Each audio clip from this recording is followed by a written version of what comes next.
crystal gems will always save the day. And if you think we can't, we'll always find a way. That's why the people of this world believe in garnets, amethyst, and pearl, and Steven! Allow me to introduce myself. I am Purple Husky Man. And today I'm here to talk about not just my favorite cartoon currently airing, not just one of my favorite Cartoon Network shows, but one of my favorite cartoons of all time. This is Steven Universe. So what makes this show so great that I love it so much? Well, let's start out with one of my favorite aspects of the show, character relationships. My first character relationship that I like to talk about is also my favorite, and that is Amethyst and Steven.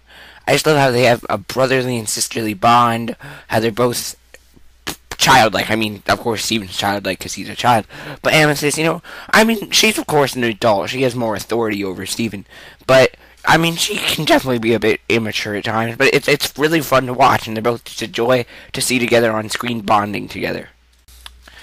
Then I'd like to talk about Amethyst and Pearl, which this is another one of my favorite relationships.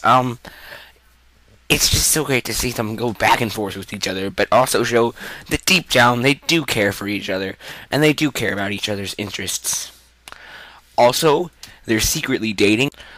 Sorry. I'll try to leave my weird shipping habits out of this. A few other noteworthy relationships are Steven and Greg, his father, which is a nice little father and son bond. Garnet and Amethyst, which that's kind of an interesting little thing there with how they fight a lot actually. Not a lot, but they fought before. And I don't mean just fight as in argued, but they've actually gotten into a little violent fight. But in the end, they all made up for it, and they were sorry. And finally, of course, Steven and Connie. Aww. I know this love of mine will never die, and I love her. However, a show could have great character relationships and still have terrible writing. Well, luckily we don't need to worry about that. Meet Rebecca Sugar. She has written some of the most critically acclaimed Adventure Time episodes, and she's even been nominated for an Annie Award. But she's not the only driving force behind this. We also have Ian Jones Quarterly, who you may know as the creator of A Little Pilot. It has kind of a big internet following. Lakewood Plaza Turbo! Anybody? No? Just me? Okay. So yes, the writing is top-notch.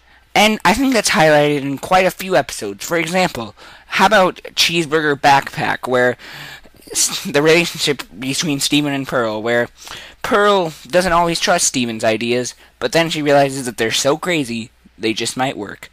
Or how about the episode Together Breakfast, where we get some great cartoony gags, such as Steven falling down the water, or Steven not wanting to give Amethyst the Together Breakfast. These are all just a few examples of how great the writing in Steven Universe is. But it's not just the writing that really makes the show for me, it's also the feel. This show just gives you this good sense of nostalgia, and it almost feels like a long-lost 90s cartoon in some senses. Also, just a few added bonuses. The animation, as you've been noticing through these pictures and the clips, the art, and just how it looks in general, it looks fantastic. It's beautiful, beautifully drawn, and it's very fluid, as you see in some of the clips. It looks very nice all around. And also the voice acting. There was nobody miscast in here. All of it hits. So, I say that if you've not checked out Steven Universe yet, definitely give it a watch, and see what you think. This is Purple Husky Man saying goodbye.